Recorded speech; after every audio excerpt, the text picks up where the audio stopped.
Irmãos, sem perca de tempo, eu gostaria de já ler a palavra de Deus com os irmãos. Nós estamos hoje no culto doutrinário, culto da escola bíblica.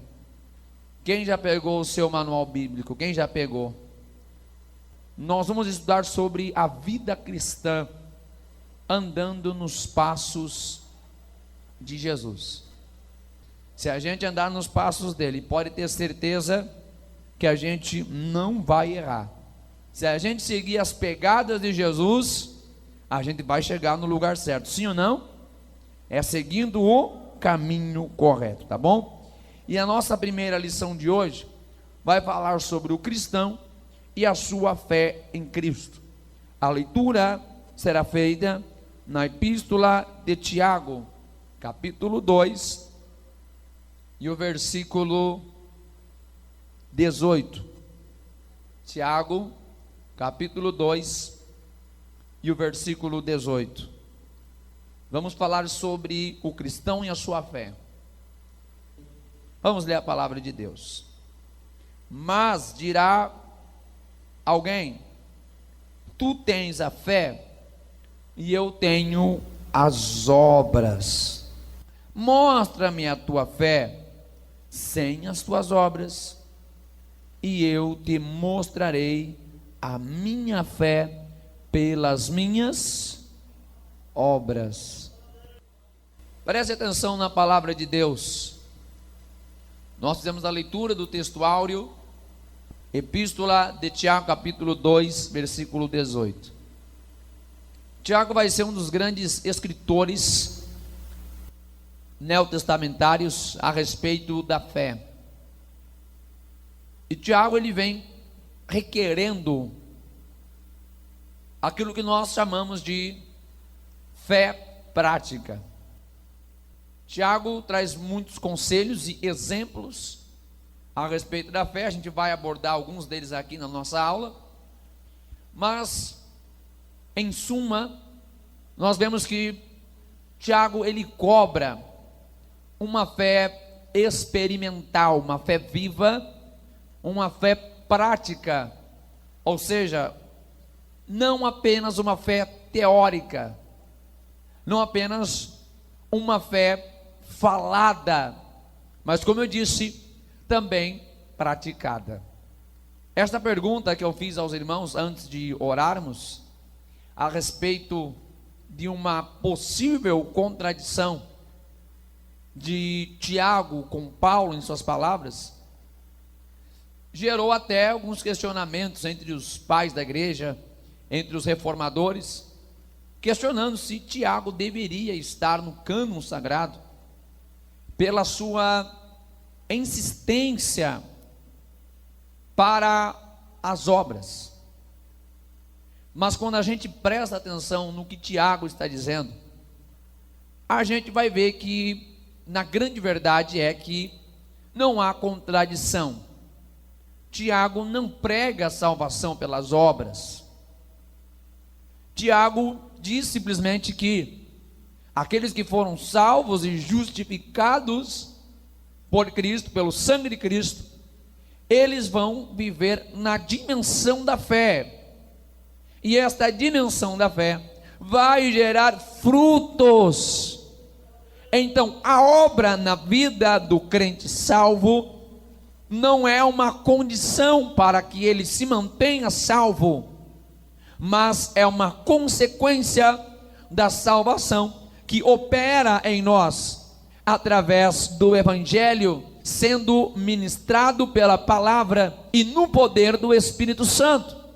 Então, não produzimos obras para sermos salvos, somos frutíferos, porque a semente do Evangelho é eficaz em nossa vida.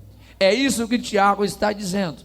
Então vamos para a nossa aula, agora que já entendemos o que o irmão Tiago está dizendo. O cristão, ele tem um dever, o dever de testemunhar, demonstrar.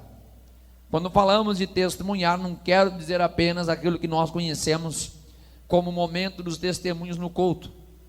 Quero dizer de forma abrangente a nossa responsabilidade de expor aquilo que já existe em nós, a fé que já opera em nós. E a nossa demonstração de fé deve ser da fé verdadeira e da fé viva, que Tiago defende, sendo a fé praticada. E Tiago vai dizer claramente sobre uma fé morta e uma fé viva. Tiago vai falar que uma fé que não tem obras é uma fé morta, é uma fé ineficaz, é uma fé que não serve para nada. Então o cristão, aquele que já recebeu Cristo, que já foi salvo, que tem o seu nome no livro da vida, ele vai mostrar para o mundo a sua vida com Deus, vai mostrar a obra do Espírito Santo na sua vida de uma forma prática. Muitas vezes a gente pensa ou entende que o nosso trabalho é apenas de falar, mas tem muitas coisas que a gente diz muito melhor demonstrando do que falando, porque tem gente que fala, mas não cumpre, fala, mas não faz, prega, mas não vive. Então, a nossa experiência, a nossa demonstração, antes de tudo, deve condizer com aquilo que também nós vivemos. O mundo vai perceber em nós que esta fé opera em nós, que esta fé produz em nós, que esta fé nos faz ser diferentes. Temos 3 objetivos nesta lição. Primeiro, entender as principais características de uma fé verdadeira. Vamos entender. Em segundo lugar, adquirir conhecimento quanto à explicação bíblica sobre o significado da fé. Em terceiro lugar, vamos despertar a fé verdadeira, viva, suficiente, fundamentada em Deus. A fé verdadeira, ela é fundamentada em Deus, não é fundamentada em pessoas, em homens, ou nem mesmo na obra que a gente faz, mas sempre em Deus. Este ponto é inegociável.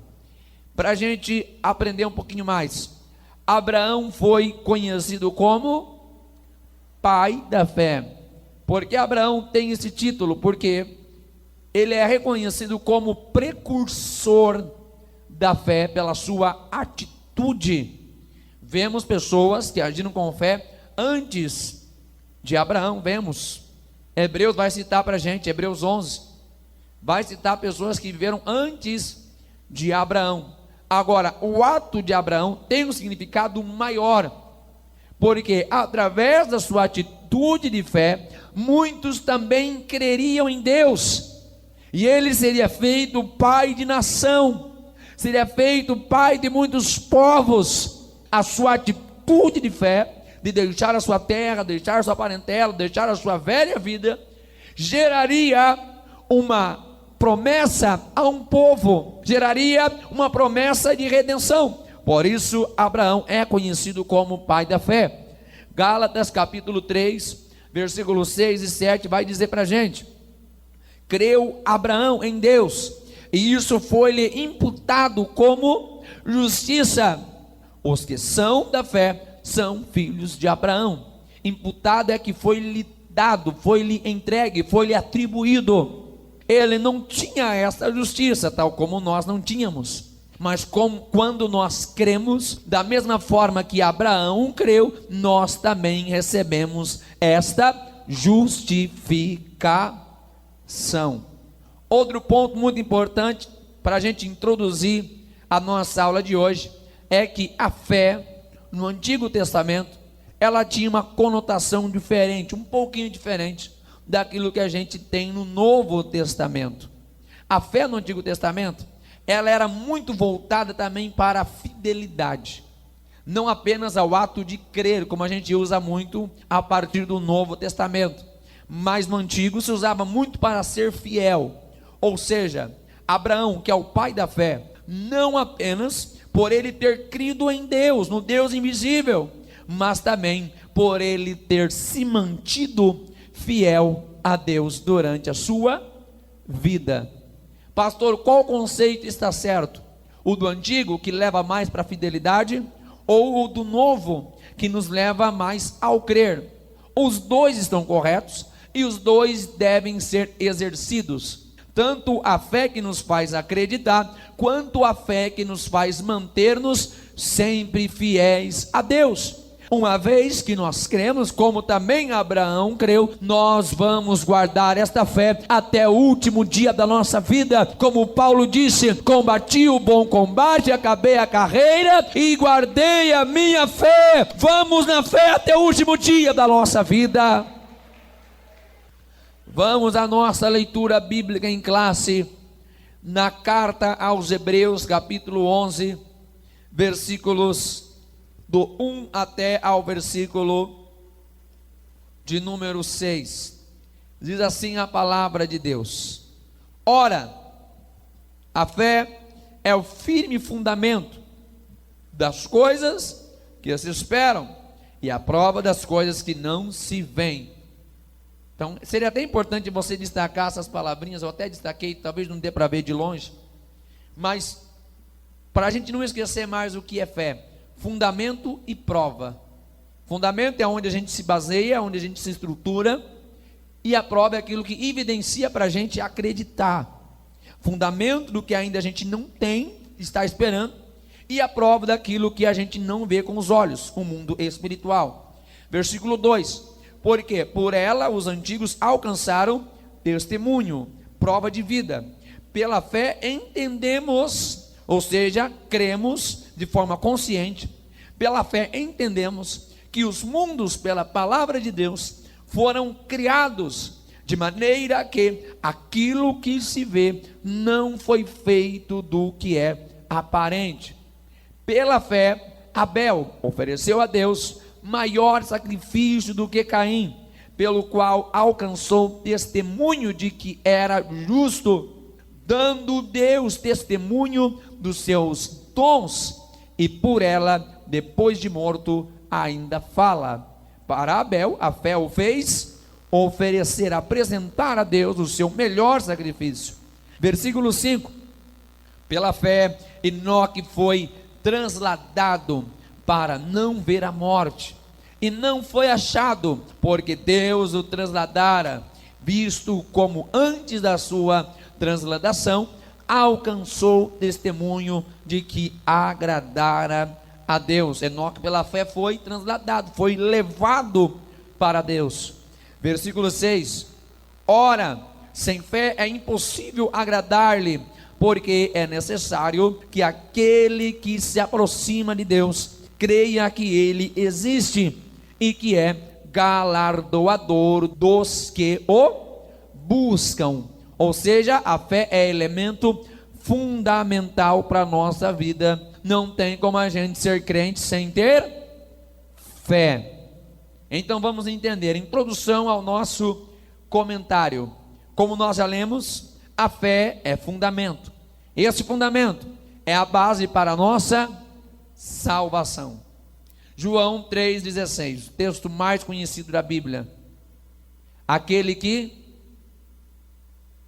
crer e for batizado será salvo. Deus enviou seu Filho unigênito para que todo aquele que nele crer tem que crer. Então a base para a nossa salvação é a fé em Jesus Cristo. Sem fé não tem salvação. Por esta fé nós somos também justificados. É pela fé que somos justificados diante de Deus, conforme Romanos capítulo 3, versículo 26.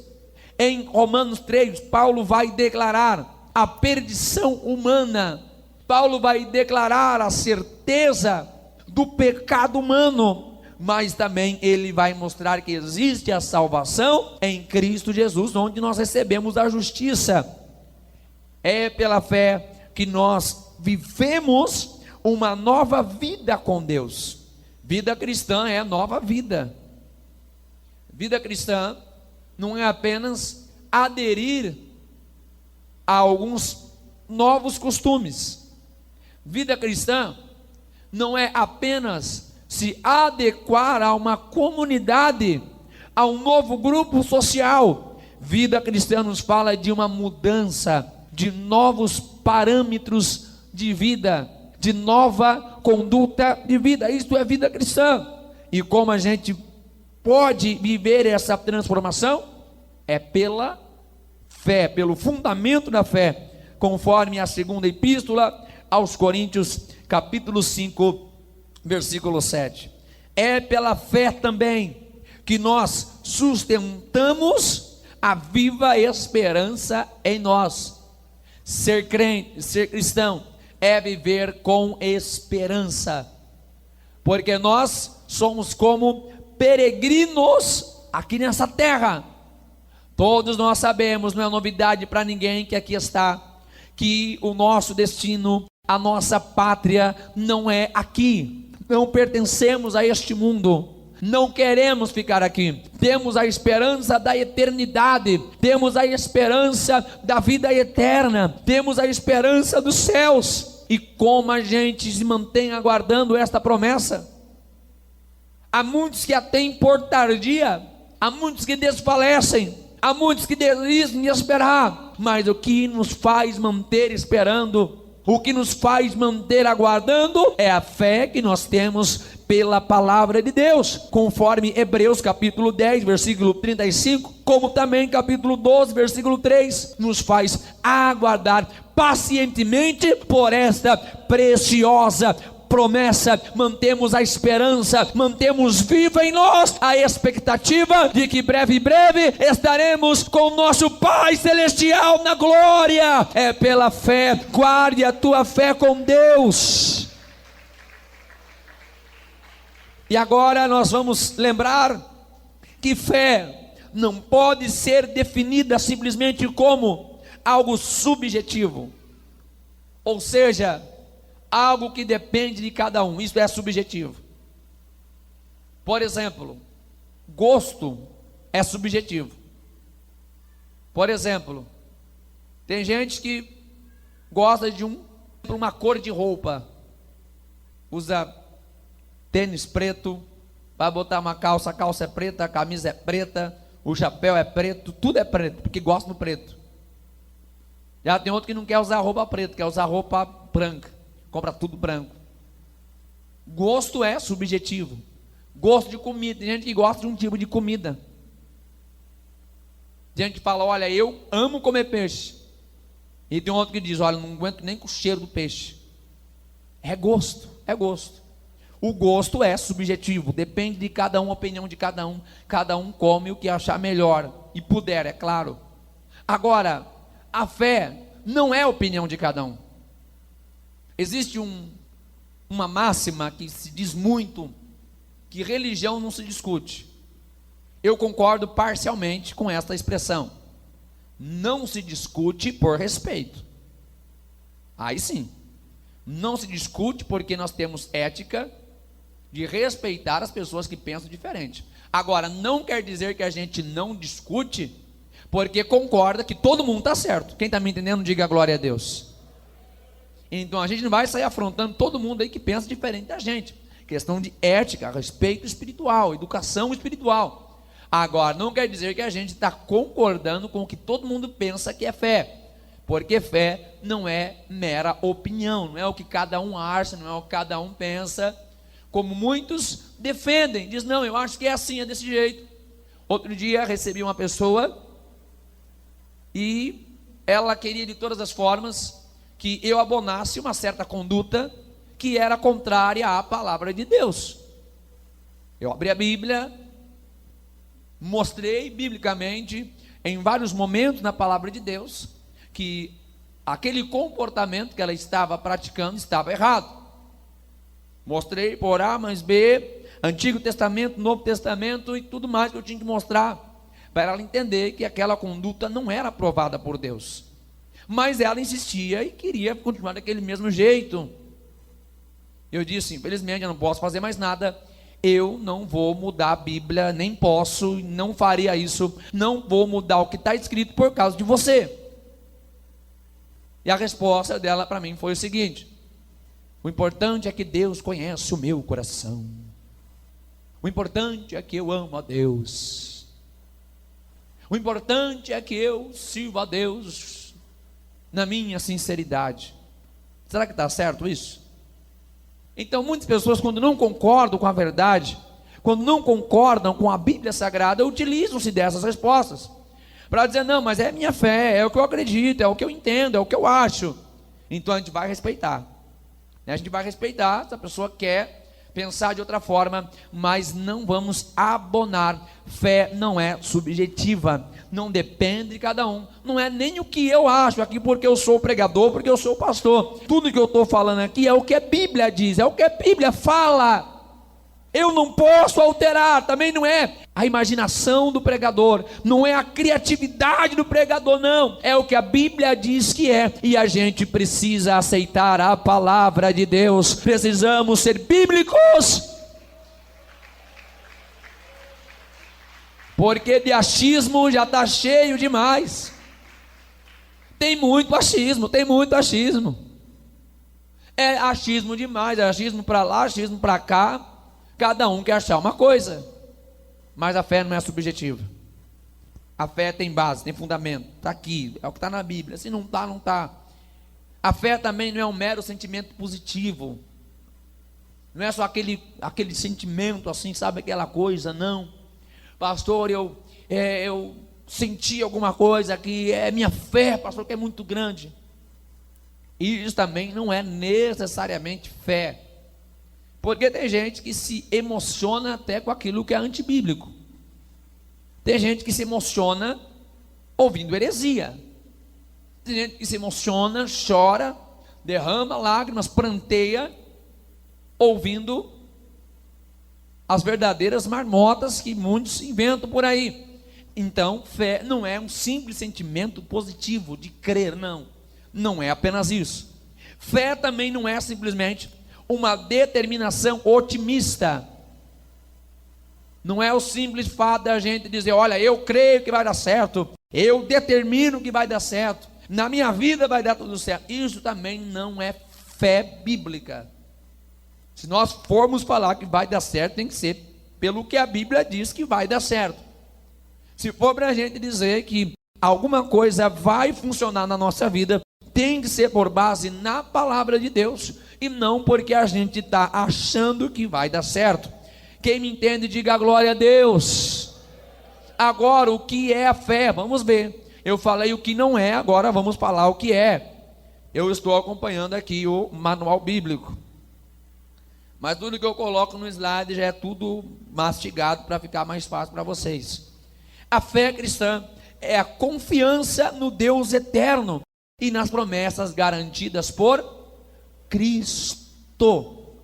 Então fé nos fala de confiar em Deus, plenamente em Deus, como Abraão confiou em Deus quando Deus falou com ele, mesmo que ele não via Deus, mas confiou em Deus. E também nas promessas. Abraão recebe uma promessa e ele vai caminhar por esta promessa. Hoje nós temos também infinitas promessas na palavra de Deus. Então, se nós cremos, nós vamos confiar plenamente no nosso Deus e em tudo que Ele falou para nós através da sua palavra. Aqui está a verdadeira fé. É fundamentada, tem base, tem estrutura. Porque se ficar nessa aí do que eu acho, do que eu penso, do que o fulano fala, não vai dar em nada. A fé, ela é produzida pelo Evangelho.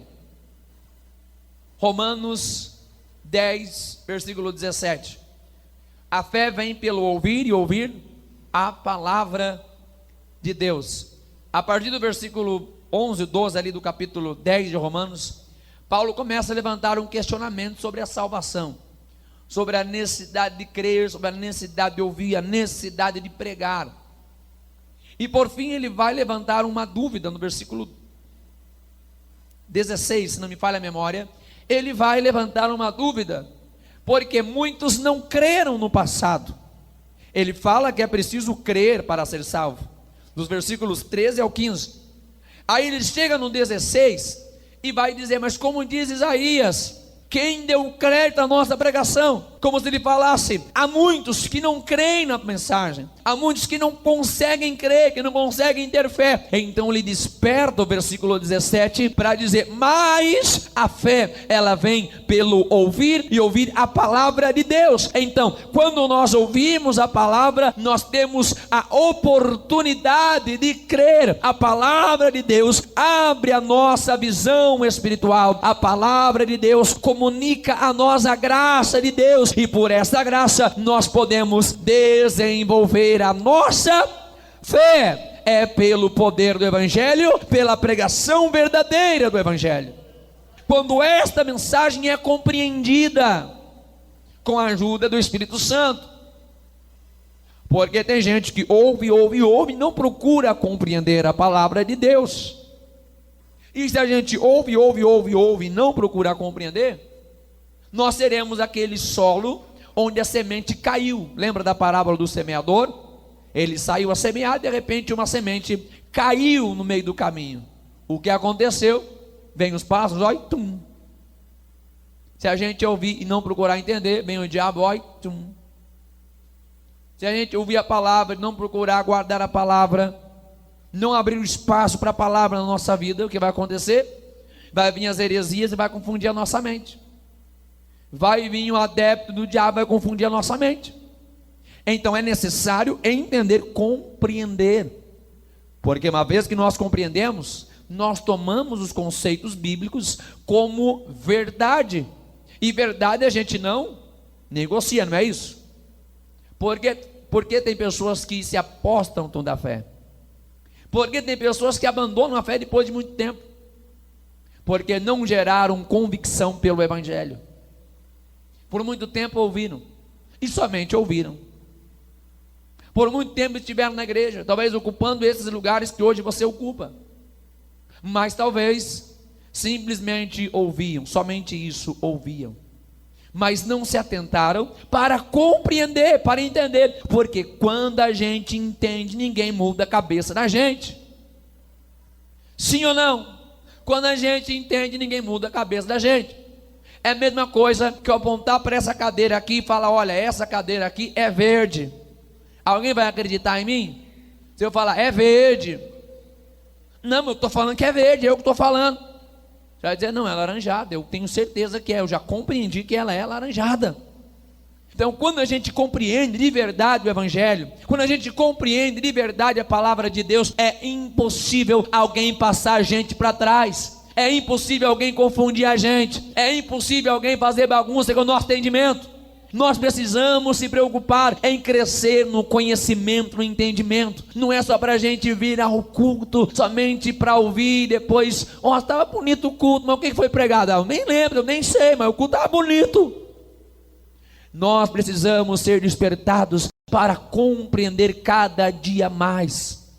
Nós temos que ter curiosidade pela palavra de Deus, se preocupar. Puxa, o pastor está falando isso, será que é mesmo? Deixa eu conferir, deixa eu dar uma olhadinha aqui, deixa eu olhar meu manual bíblico aqui, deixa eu conferir as referências, deixa eu pensar um pouquinho aqui, vou gastar uns minutos aqui refletindo, está entendendo? Gastar uns minutinhos aqui para refletir, ligar os botões, né? Apertar os parafusos e dizer, não, vamos ver se é assim mesmo. Então a partir daí nós teremos uma fé forte, teremos uma fé sólida, é isso que a gente precisa. A fé daquele homenzinho, lembra do homenzinho que construiu a casa na areia, lembra? Eu lembro do período que eu cantava no grupo infantil. Um certo homem construiu sua casa na areia. A casa construída na rocha é a casa de alguém que entendeu a palavra de Deus, entendeu o Evangelho. Então o Espírito Santo, partindo desse entendimento, gerou crescimento. É pelo poder do Espírito, mas não deixa de ser um ato pessoal e consciente. O Espírito Santo de Deus não vai constranger a gente para crer. Não vai nessa não. Não vai nessa não dos eleitos incondicionalmente. Que se a pessoa é salva, ela vai ser salva de qualquer jeito. Não vai não, tá errado isso aí. É um ato pessoal, é uma decisão. a gente ouve o Evangelho, é iluminado pelo Evangelho, o Espírito Santo toca em nossos corações, mas o ato é nosso de crer, é pessoal, depende de cada um de nós, em nossa sã e plena consciência. Em segundo lugar, esta fé cristã, ela deve ser dirigida a Deus, como eu falei agora há pouco, dirigida a Deus, não é a qualquer coisa e também não é para qualquer pessoa. Nós temos uma tendência muito perigosa, que é de colocar fé nas pessoas. Claro que existem grandes homens de Deus, existem grandes mulheres de Deus, mas precisamos tomar cuidado, para de repente a gente não começar a colocar a nossa fé nas pessoas, para de repente a gente acabar diminuindo Deus e aumentando as pessoas. Isso é perigoso. De repente a gente vai esquecendo aquilo que a Bíblia vai mostrando para a gente sobre fé, e as coisas vão se invertendo, a gente já não tem mais uma fé verdadeira. A fé sempre é voltada a Deus, e também esta fé que nós temos em Deus, ela é evidenciada, aquilo que Tiago vai cobrar para nós, vai cobrar de nós, a fé com as obras. Se não tiver obras, é uma fé morta. Esta fé, ela envolve a nossa mente, nosso coração e a nossa vontade. A nossa mente, que é a nossa inteligência, não é uma fé irracional, mas também envolve o coração, envolve nossa emoção, envolve também a nossa vontade, que é o nosso querer. A nossa fé, ela abrange todos os aspectos da nossa vontade, da nossa inteligência e das nossas emoções. Não é apenas emocional, não é apenas racional e também não é apenas o querer. É a junção desses três aspectos. Nós entendemos, somos tocados e decidimos praticar. Aí a nossa fé está completa em Deus. Vamos começar agora, tópico número 1, vamos lá. Homens de fé sempre serão exemplos. Hebreus capítulo 11 vai mostrar para nós a galeria dos heróis da fé. Grandes homens e até mulheres aparecem ali como pessoas de fé. Olhando Hebreus 11, a gente vai ver a necessidade de nós termos fé. Mas infelizmente, a igreja judaica, a igreja que começou, ela guardava de forma egoísta o reino de Deus. A gente vê isso lá nos discípulos, lá no começo. Eles já aguardavam que Jesus ia vir ali, ia resolver o problema político deles, estava tudo certo. Até quando a igreja se reuniu em Jerusalém, e os primeiros dias que eles receberam o Espírito Santo, eles ficaram só em Jerusalém, porque eles achavam que era só para eles. Eles achavam que a promessa era só para eles, e que o governo de Cristo seria simplesmente um governo visível e terreno. Era isso que eles aguardavam. Não se preocupavam em testemunhar a fé. Como eu disse, mesmo quando receberam o Espírito Santo, lá em Atos 2, eles ficaram ainda um bom tempo presos em Jerusalém. Atos 2, Atos 3, Atos 4, Atos 5, Atos 6, Atos 7, morreu Estevão. Começou a perseguição. Atos 8, está todo mundo saindo pregar o Evangelho. Porque até então eles estavam tendo o Evangelho como algo só para eles, como a fé somente para eles. Então chega a perseguição, eles então vão entender que aquele Espírito Santo que eles receberam, aquela fé que eles estavam desenvolvendo, aquele poder que eles tinham, não era somente para eles, mas era também para eles levarem aos quatro cantos da terra, na Judéia, na Samaria e por todos os confins da terra. É o dever da igreja, é levar a fé, transmitir a fé. Em meio às perseguições, em meio às lutas, em meio às batalhas, sempre vão existir as setas malignas para tentar fazer a gente retroceder. Aquela igreja era uma igreja que estava em luta, que estava em perseguição. Quando estamos em lutas, quando estamos em batalhas, quando estamos em aflição, nós estamos, de uma certa forma, frágeis, vulneráveis. E é nesse momento que o inimigo se aproveita para tentar confundir a nossa fé, para tentar confundir o nosso entendimento. E naquela igreja começava a surgir algumas perguntas, alguns questionamentos. Será que esse Cristo que eles pregam é verdadeiro? Será que não seria melhor a gente voltar para a lei, para os sacrifícios que a gente apresentava?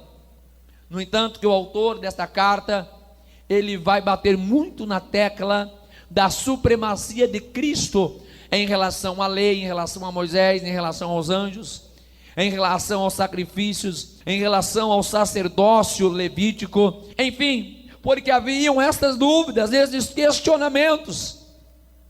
Alguns, ao olhar para a antiga crença que eles tinham no judaísmo, comparando agora com o evangelho, eles se perguntavam: não seria mais fácil viver por vista?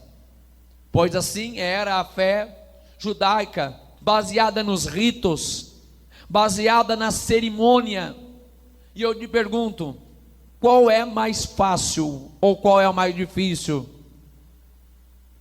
Caminhar pela fé ou caminhar pela vista? Qual é o mais fácil? Eles vinham de uma crença que os guiava pela vista, pelos sacrifícios. Tinha que fazer um sacrifício, tinha que demonstrar o sacrifício, tinha que derramar o sangue do cordeirinho, tinha que fazer tudo para ser visto pelos homens. A ordem incorreta das obras, a ordem incorreta da manifestação da obra da fé na nossa vida. Então eles começaram a desfalecer na crença deles, porque parecia que a crença no invisível, a crença no sobrenatural, a crença de uma fé que não era por vista, mas pela fé, deixou de fazer sentido para aquela igreja, para aqueles irmãos, porque as provações eram árduas. Então o autor aos Hebreus vai escrever o capítulo 11 e vai explicar a natureza da fé, dos versículos 1 ao 3, ele vai mostrar, ele vai dizer o que é a fé. Ora, pois, a fé é o fundamento das coisas que se espera, aquilo que se aguarda, é a prova das coisas que ainda não se veem. Os antigos já alcançaram testemunho, e pela fé nós entendemos que os mundos foram criados pela palavra de Deus. Primeiro, então, ele vai fazer com que aquele povo entenda o que é de fato a fé, para não mais misturar o conceito da fé com as tradições que eles guardavam no judaísmo. Em segundo lugar, ele vai provar que o caminho da fé não é um caminho novo, não é de agora que existe a fé, não é de agora que se pratica a fé, não é de agora que se vive pela fé e não pela vista. Ele vai trazendo os exemplos desde Abel, para mostrar que antes, mesmo antes de Cristo vir, antes do cordeiro ser imolado, antes da vinda do Filho de Deus ao mundo, já haviam homens e mulheres que viviam pela fé. Abel viveu pela fé, Enoque viveu pela fé, Moisés viveu pela fé, Abraão viveu pela fé, e ele vai citando homens, até que chega um momento que ele diz: faltaria-me tempo para dizer sobre todos que até morreram pela fé. Ele está dizendo: olha, gente, não é de agora que existe a fé, não é algo novo, vocês aqui não sabiam, vocês aqui não conheciam, mas todos quantos vieram antes de Cristo, todos eles morreram na fé, aguardando a grande promessa. Eu e você não somos o primeiro, não somos os primeiros. Antes de nós já houve muita gente que viveu pela fé. Tem gente que hoje em dia reclama e diz: meu Deus, é muito difícil, esse negócio é muito difícil. Ah, meu Deus, para ser crente é meio complicado. Piorou ainda se for para ser crente da igreja dos irmãos, é muito difícil. Mas um monte de gente que veio antes de nós já conseguiu. um monte de gente que começou bem antes do que nós, já conseguiu. Esta é a prova que a fé não é coisa de agora. Os desafios da fé não são coisas de agora. Se os nossos pais venceram, se os pioneiros da fé venceram, se os precursores do evangelho venceram, significa que nós também podemos vencer, se nós olharmos para Cristo e desenvolvermos exatamente a fé em sua plena natureza, eficácia e poder. Eu tenho certeza que venceremos em pleno século 21. Diga glória a Deus, aplaude a Jesus. Podemos viver pelo evangelho, podemos viver pela fé em pleno século 21. É Hebreus que vai dizer para nós ainda no capítulo 10, versículo 38, reverberando as palavras já ditas por Abacuque e também por Paulo em Romanos: mas o meu justo viverá da fé, e se ele retroceder, eu não tenho prazer na alma dele. A gente meditou sobre isso ontem. Tem gente que pensa que a fé é só aquela coisa de eu tenho fé. Já falamos que isso não é fé. Mas se você pegar para analisar, agora não dá tempo, mas nesse capítulo 10, versículo 38, e pegar desde o versículo 13 mais ou menos em diante, ele começa a explicar o que é essa vida na fé. Não é só pegar a Bíblia e dizer: sou crente agora, vamos embora. É muito mais do que isso. Esta vida pela fé, dá uma lida depois, vou deixar uma lição de casa para você. Dá uma lida depois nesse capítulo 10 de Hebreus, a partir do versículo 13. Ele vai dizendo de uma expectativa. Ele vai falando sobre viver no santuário. Ele fala de santidade. Ele fala de viver em comunhão com os cristãos. Ele fala de congregar. Está tudo aqui dentro, aqui do capítulo 10, do que é um cristão viver pela fé, de um justo viver pela fé e permanecer até a eternidade. Podemos viver pela fé tal como os antigos alcançaram testemunho. Esta fé é uma fé que nos estimula, que nos leva a demonstrar mais do que palavras.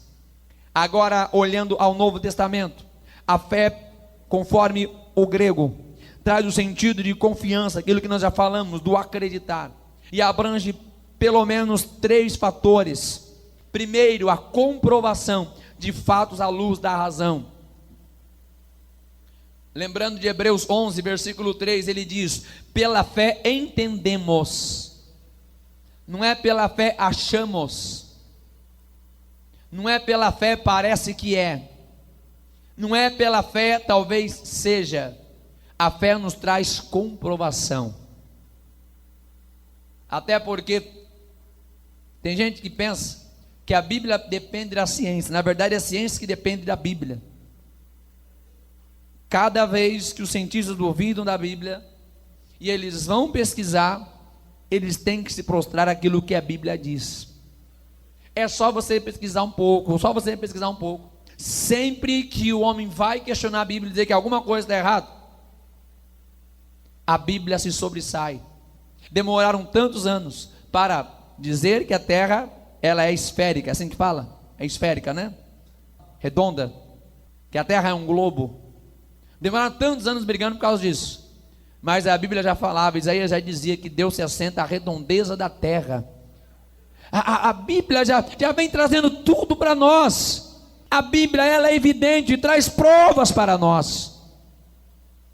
A nossa fé não é uma fé cega, é uma fé com entendimento, com comprovação, com certeza daquilo que nós acreditamos. Não somos pessoas que cremos cegamente.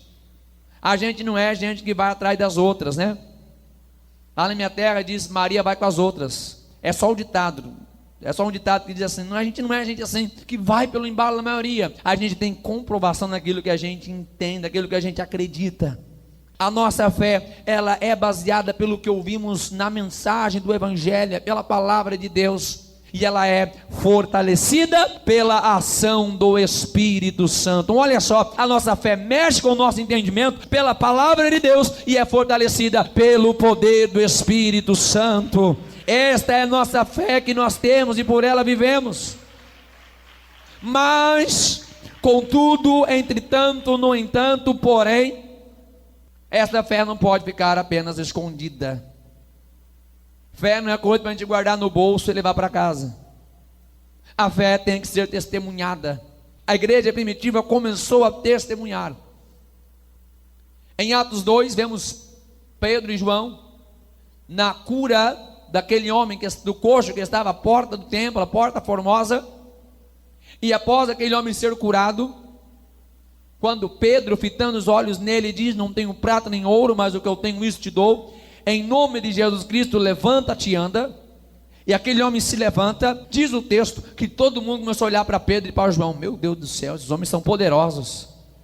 Olha só, ele falou, o homem levantou mesmo. E Pedro então vai olhar para eles e vai dizer: gente, não fique olhando admirado para nós mesmos, como se por nós tivéssemos operado este milagre, mas dai glória a Cristo, porque foi por ele que foi operado este milagre. Aquela igreja aprendeu que a glória dos milagres, ela pertence somente a Cristo. Se nós orarmos aqui e Deus ressuscitar o morto, a glória de quem ressuscitou não é do pregador, não é do pastor, mas é de Cristo.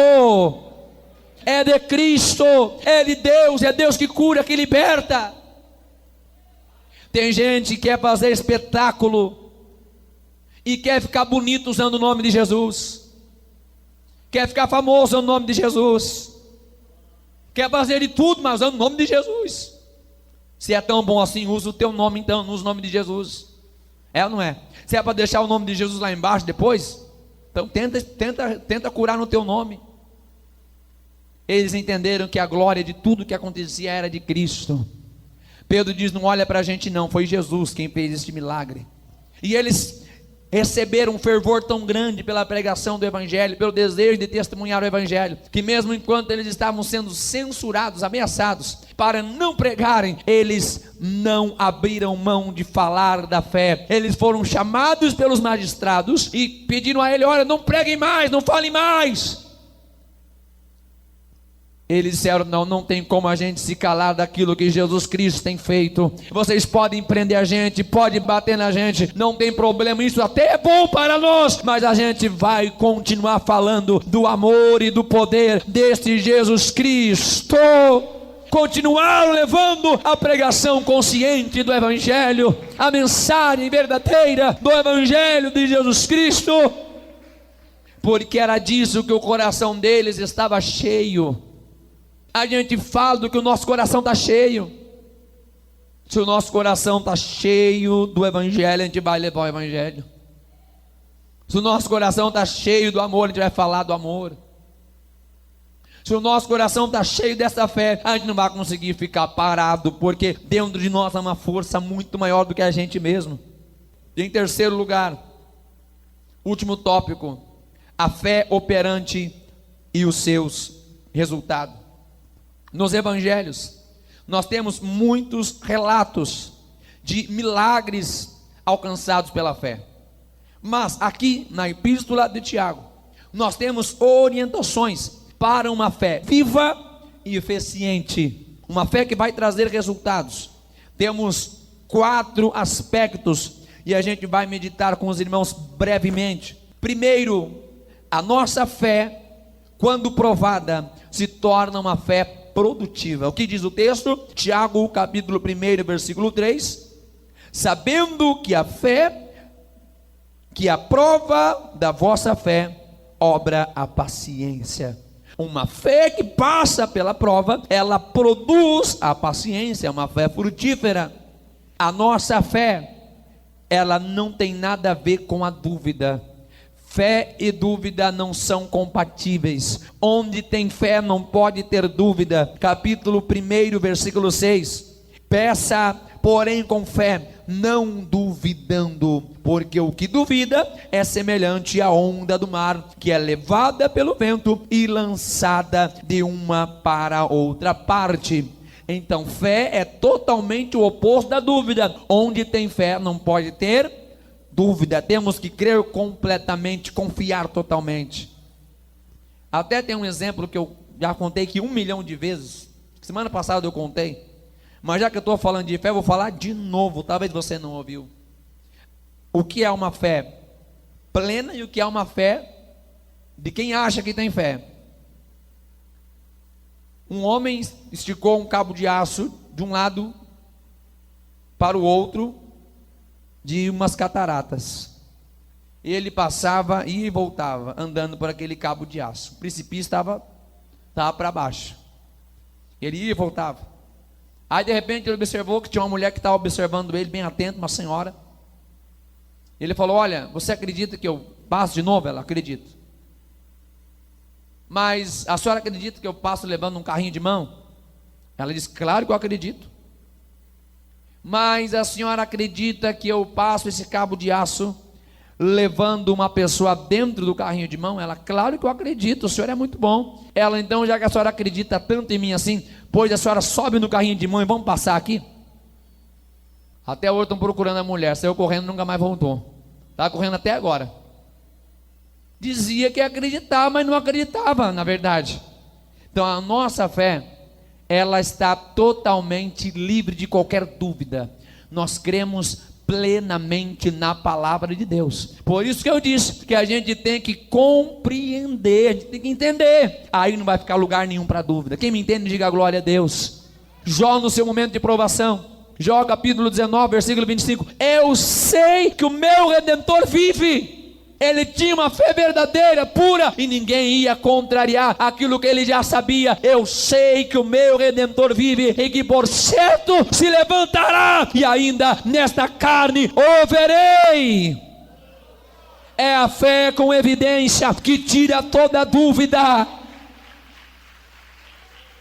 A nossa fé é mais do que uma crença, é uma fé operante. Tiago capítulo 2, versículo 18 e 19, diz assim: mas dirá alguém, tu tens fé e eu tenho as obras. Mostra-me a tua fé sem as tuas obras, e eu te mostrarei a minha fé pelas minhas obras. Tu crês que há um só Deus? Fazes bem, também os demônios o creem e estremecem. Se a nossa fé não for uma fé viva, a nossa fé vai estar ao mesmo nível da fé do diabo. Ô pastor, mas é muito pesado isso. Pois é, mas é a Bíblia que está falando. Se a gente crer apenas teoricamente, se a gente crer somente de falar, de achar que acredita, a gente vai ser igual ao diabo. Tiago está dizendo que o diabo crê e estremece, mas não obedece. A nossa diferença é quando nós ouvimos a palavra, nós cremos na palavra e colocamos em prática. Ao entender a palavra, nós temos a certeza que não tem outro caminho, não tem outra coisa a ser feita, se não ouvir o que Deus está nos orientando. Vamos ser ouvintes cumpridores. E são estas obras que vão consumar a nossa fé. Versículo 21 e 22: porventura nosso pai Abraão não foi justificado pelas obras quando ofereceu sobre o altar o seu filho Isaque? Bem vês que a fé cooperou em suas obras, e que pelas obras a fé foi aperfeiçoada. A obra é a prova da nossa fé. A obra consuma a sua fé em toda a sua totalidade. Ainda na epístola de Tiago, nós vamos ver a prova de que esta qualidade de fé pura sempre alcançará resultados. A gente tem que se preocupar com o resultado da nossa fé. Não dá para a gente passar a vida inteira fazendo de conta que a gente crê e fazer de conta que a gente vive uma vida diferente. Não dá para a gente passar o resto da nossa vida fazendo de conta, porque naquele grande dia não adianta querer fazer de conta que vai entrar no céu. Nós precisamos se preocupar com uma fé que vai gerar resultado, com uma fé que vai trazer transformação, com uma fé que vai trazer mudança de vida, com uma fé que vai trazer resposta, com uma fé que vai mudar os padrões da nossa vida. É por esta fé que resiste à provação, e resistindo à provação, nós aprendemos a ter paciência em Deus. É por esta fé verdadeira que a gente pede e tem resposta de Deus. Tiago capítulo 1, versículo 5. É com esta fé que resistimos à provação, e resistindo à provação, somos coroados com a vida eterna. Tiago capítulo 1, versículo 12. É por esta fé que nós operamos obras que vão a cada dia aperfeiçoar a nossa fé. Quando a obra que nós fazemos, quando o trabalho que nós fazemos é feito com fé, esta obra vai cada dia aperfeiçoando a nossa fé. e agindo por fé, somos justificados. Tiago 2, versículo 23, ele vai dizer que Abraão foi justificado praticando obras pela sua fé. Deus se agrada de obras realizadas com fé. Se você quer aplaudir a Jesus, aplaude com alegria. Vamos frutificar na nossa fé, vamos desenvolver a nossa fé. Para a gente terminar, a fé é fundamental para alcançarmos a salvação. Aquilo que nós lemos na leitura do texto áureo, em Hebreus 11, versículo 6. Ora, sem fé é impossível agradar-lhe, porque é necessário que aquele que se aproxima de Deus creia que Ele existe e que é galardoador dos que o buscam. É preciso ter fé para ser salvo. Mas esta fé é um ato pessoal. Eu tenho que crer, você tem que crer, cada um tem que crer. Eu não posso dizer, seja salvo pela minha fé, se bem que eu gostaria de fazer todo mundo ser salvo. Mas a fé, ela é simplesmente pessoal, depende de cada um de crer. Como nós falamos agora há pouco, ouvindo a palavra, todos têm a oportunidade de crer no Evangelho, e a decisão é de cada um, é pessoal, em um ato consciente. Quando nós entendemos no que é o Evangelho, no que são as boas novas, na obra de Jesus Cristo, na eficácia da cruz de Cristo, na importância do sangue de Cristo, então nós temos fé para ser salvos. É a partir do entendimento, é a partir da compreensão da palavra. E repetindo aquilo que nós já falamos, esta fé vai se dirigir a Deus, vai ser demonstrada pelas obras e vai tomar conta de toda a nossa mente, nossa razão, vai tomar conta do nosso coração, nossas emoções, e também a nossa vontade vai estar voltada para Deus, ou seja, nós amaremos a Deus com a totalidade do nosso ser. Teremos a nossa razão transformada, nossa inteligência transformada, nossos sentimentos transformados, nossa emoção transformada, e a nossa vontade agora vai se inclinar para fazer a vontade de Deus. Deixe a palavra de Deus transformar a tua vida. Deixemos aqui hoje o Espírito de Deus operar em nós pelo poder da palavra. Não seremos mais os mesmos, que sejamos a partir de hoje frutíferos pelo poder da palavra de Deus. Fica todos em pé em nome de Jesus Cristo. Tudo é a palavra de Deus, tudo é a palavra de Deus. E eu sei que esta igreja é uma igreja que ama a palavra de Deus. Você ficou 1 hora sentado ouvindo a palavra de Deus, é porque você ama a palavra de Deus. Que nós possamos colocar esta palavra em prática na nossa vida, que nós possamos viver esta palavra, que nós possamos desenvolver esta palavra, que possamos viver por esta palavra. Diga glória a Deus, diga glória a Deus, diga glória a Deus. Eu gostaria de perguntar se nesta noite há alguém que você queira entregar a tua vida para Jesus Cristo. Tem alguém que nesta noite vai entregar-se para Jesus?